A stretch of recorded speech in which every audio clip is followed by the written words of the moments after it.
Ce mercredi 26 avril, Frédéric, qui participe actuellement à Koh Lanta, le feu sacré, a dévoilé des clichés de ses dernières vacances avec sa chérie en publiant plusieurs photos d'elle, et en annonçant son mariage prochain. Lors de l'épisode de Koh Lanta, le feu sacré du 18 avril, les spectateurs ont été témoins de la révélation d'une alliance secrète entre Frédéric, Gilles, Quentin et Nicolas. Après avoir passé 20 jours à survivre ensemble, la fin des équipes jaunes et rouges a permis de découvrir que les 4 hommes forts de la première tribu des Panimans avaient conclu un pacte dès le début de l'aventure afin d'aller le plus loin possible dans le jeu. Sur Instagram ce week-end, Frédéric était revenu sur les origines de cette alliance. Frédéric et la genèse des 4 fantastiques. Je vais vous expliquer le pourquoi du comment et pourquoi j'ai fait mon cinéma à la fin, de l'épisode du 18 avril, note de la rédaction.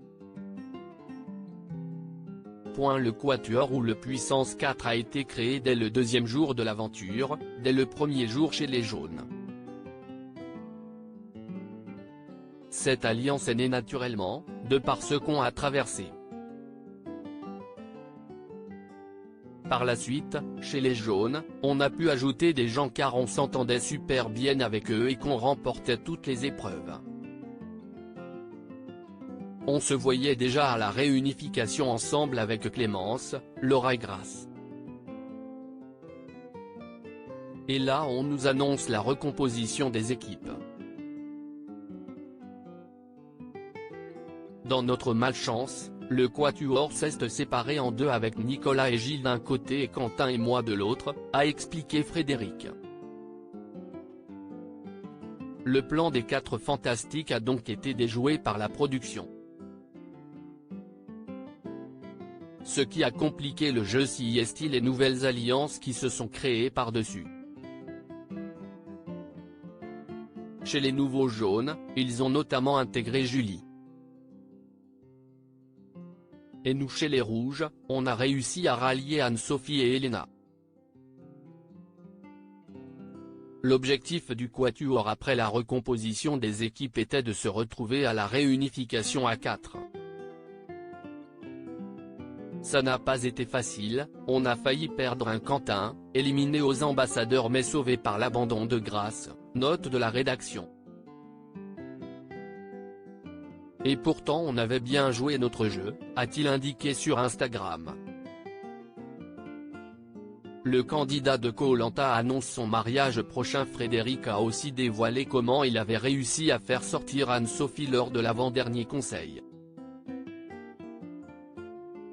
Mais si est sur sa vie privée que l'aventurier s'est confié ce mercredi 26 avril, toujours sur le réseau social sur lequel il compte plus de 6300 abonnés. En effet, Frédéric a partagé plusieurs clichés de ses récentes vacances au Portugal, avec sa chérie, une certaine Marine, qui est directrice artistique. Belle semaine au Portugal avec ma patate. Une météo incroyable, des sangria maracuja, des pastéis de nata, des bifanas, des tripas, du laitao et j'en passe. Mais surtout, des préparatifs de mariage finalisés, peut-on lire en légende des photos qui prouvent clairement que les amoureux ont bien profité de leur séjour, entre farniente, balade à 2, dégustation de produits locaux. Et le jeune homme nous apprend donc qu'il a aussi réglé les derniers détails, de son mariage prochain annoncé. Au Portugal aussi? View this post on Instagram à post shared by Frédéric Couvillé @Frédéric-Koh-Lanta23, à lire aussi. Pas vu à la télé dans Koh Lanta, des séquences sont retournées avec des figurants.